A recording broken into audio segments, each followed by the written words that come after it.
आदरणीय मंत्री जी श्री संजीव कुमार बाल्याण जी, सभा में उपस्थित सज्जनों और देवियों और मंच पर उपस्थित मेरे को पैनलिस्ट, सभी को मेरी तरफ से अभिवादन और धन्यवाद श्री हरवीर सिंह जी को कि उन्होंने मौका दिया। मैं जैसा कि हरीश जी अभी बोल रहे थे कि हम गन्ना कृषकों के साथ जुड़े हुए हैं। हमारी उत्तर प्रदेश में 4 शुगर फैक्ट्रीज हैं DCM श्री राम की, और आज ये बहुत ही बेहतरीन मौका है। माननीय मंत्री जी भी जो भी गन्ने से और गांव से सीधे जुड़े हुए हैं वो भी हमारे बीच में उपस्थित हैं। और जो गन्ना एक बहुत ही महत्वपूर्ण नकदी फसल है, पार्टिकुलरली उत्तर प्रदेश के परिप्रेक्ष्य में, तो इस क्रॉप का बहुत बड़ा महत्व है। और काफ़ी सारी संख्या में यहाँ के वेस्टर्न यूपी के किसान बैठे हैं जो अपने आप में उनको शायद बताने की ज़्यादा आवश्यकता नहीं है कि गन्ने की पैदावार कैसे बढ़ाई जाए, कैसे उत्पादन लागत बढ़ाई जाए, परंतु मुझे ये जॉब असाइन किया गया है, इसलिए मैं एक जनरल तौर पे ये बात बताऊंगा। और फसल चक्र के हिसाब से कि फसल चक्र जो गन्ने का फसल चक्र है उसकी विभिन्न अवस्थाओं पे हम क्या इंटरवेंशन करें जिससे कि गन्ने की पैदावार में वृद्धि हो।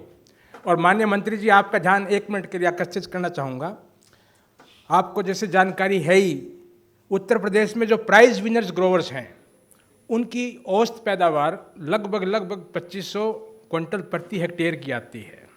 2000 से तो ऊपर काफ़ी सारे लोगों की आती है, जबकि प्रदेश की एवरेज पैदावार 75 टन प्रति हेक्टेयर की है। अब आप समझ सकते हो कि हमारी जल, जमीन, जलवायु और प्रजाति में इतना पोटेंशियल होने के बावजूद भी हम कम से कम 150 टन की पैदावार क्यों नहीं ले पाते। कारण क्या है? कोई तो कारण है। जब एक खेत में 200 टन प्रति हेक्टेयर की पैदावार हो रही है और दूसरे एवरेज में हमारी 75 टन की पैदावार है, तो क्या फ़र्क है? इसी तरीके से उत्तर प्रदेश, पश्चिम उत्तर प्रदेश की पैदावार 90 टन के आसपास है, मध्य क्षेत्र की पैदावार 65 टन के आसपास है, और ईस्टर्न यूपी की भी मोरलेस ऐसी है।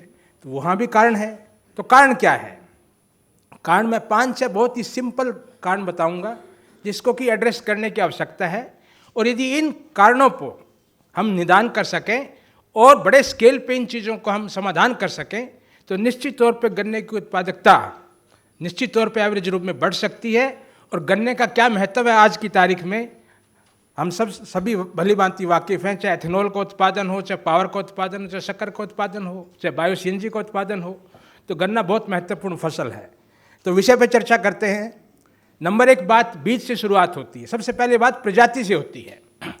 तो प्रजाति का जो महत्व है हम सभी जानते हैं। जैसे 238 वैरायटी ने कमाल कर दिया, क्रांतिकारी वैरायटी थी।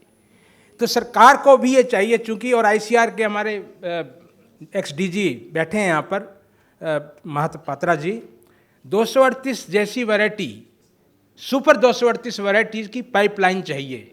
क्योंकि जो वैरायटी में जो पोटेंशियल होता है वो सारी प्रैक्टिसेस को भी एक तरफ करें, नहीं पोटेंशियल होता है।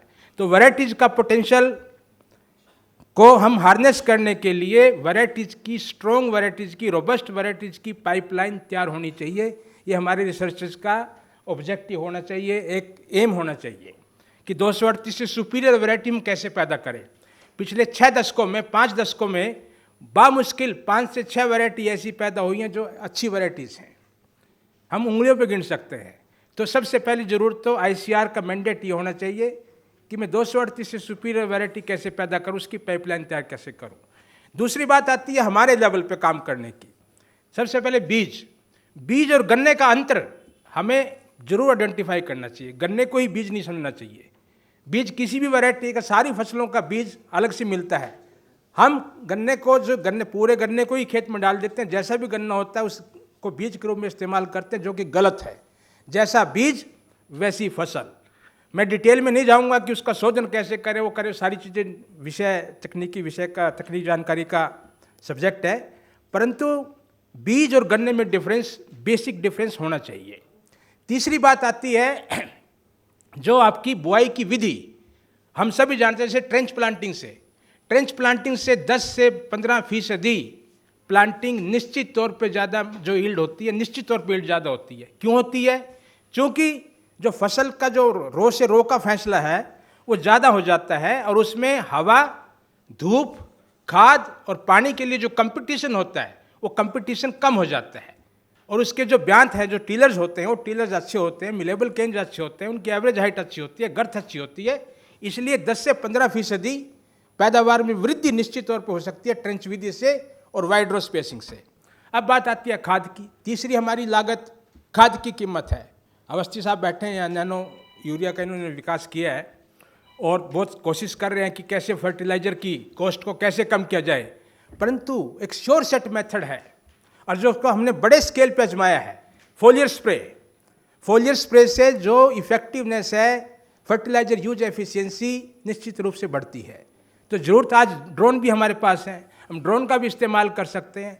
तो इंस्टेड कि हम बेस प्लेसमेंट ये करें, जो अपना जो ब्रॉडकास्टिंग करते हैं, ब्रॉडकास्टिंग की बजाय base placement at the right place और उसके अलावा फोलियर स्प्रे का इस्तेमाल करें, यानी कि छिड़काव से हम खाद का इस्तेमाल करें। उससे जो हमारे इवेपोरेशन लॉस हैं और लीचिंग लॉसेज हैं वो निश्चित रूप से कम होंगे और हमारी इफेक्टिवनेस बढ़ेगी।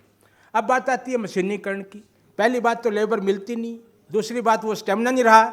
तो मशीनीकरण के लिए भी, चाहे वो सिंचाई हो, चाहे गुड़ाई हो, खुदाई हो, उसके लिए भी मशीनीकरण की आवश्यकता है। तो यहाँ भी ICR का रोल है, जो IISR है उसने काफ़ी अच्छा काम किया है मशीनीकरण पे, कि फसल चक्र में, गन्ने के पूरे फसल चक्र में बुआई से लेके और कटाई तक, कि कैसे हम विभिन्न मशीनों का इस्तेमाल करें, और जैसे कस्टम हायरिंग मॉडल की जो स्कीम है उसको कैसे पॉपुलराइज करें, जिससे कि मशीनों का उपयोग ज़्यादा हो और हमारी लागत कम हो।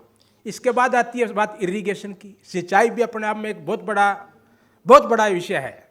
अब इसमें जैसे डीजल की कॉस्ट है, फॉर एग्जाम्पल डीजल की कॉस्ट बहुत महंगी है, तो electrification of irrigation and solarisation of irrigation कैसे करें। दो मुख्य बातें हैं। पहली बात तो सिंचाई परसे की कीमत कैसे कम करें, उसके बाद पानी की जो उपयोगिता है उसका कैसे, वाटर यूज एफिशिएंसी को कैसे इंप्रूव करें। तो सोलराइजेशन, जो सोलर पंप हैं, सोलर पंप को कैसे बढ़ावा दें, जो कुसुम योजना है भारत सरकार की, बहुत अच्छी स्कीम है, परंतु बड़े स्केल पे करने की ज़रूरत है। और दूसरी बात ड्रिप इरिगेशन, और तीसरी बात इलेक्ट्रीफाइड इरिगेशन, जो बिजली के जो ट्यूबवेल्स हैं, बिजली के जो डीजल की बजाय बिजली पे स्विच करें अपनी इरिगेशन को। ये तीनों ही कारण हम का निदान कर पाते हैं, तो निश्चित रूप से हमारी कॉस्ट ऑफ इरिगेशन कम हो जाएगी और ऊपर से ड्रिप इरिगेशन को अपने को बढ़ावा देना पड़ेगा।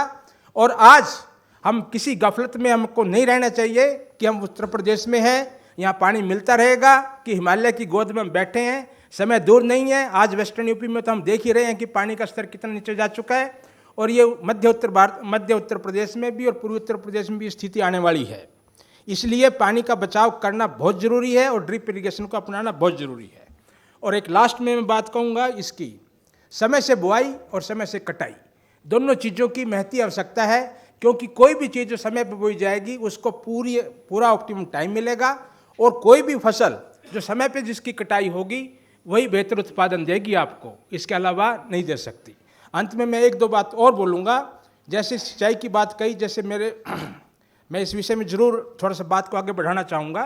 जैसे ट्रैश मल्चिंग है, फॉर एग्जाम्पल। अब पुराने ज़माने में हम ट्रैश मल्चिंग करते थे, क्योंकि पत्ती को उसको काट करके उसको ज़मीन में मिला देते थे। मेरा खुद का अनुभव है कि 2 सिंचाई कम से कम ट्रैश मल्चिंग से बचती हैं। तो ऐसी बातें करने से निश्चित तौर पे हम अपनी उत्पादकता को बढ़ा सकते हैं और कॉस्ट को घटा सकते हैं। बहुत बहुत धन्यवाद।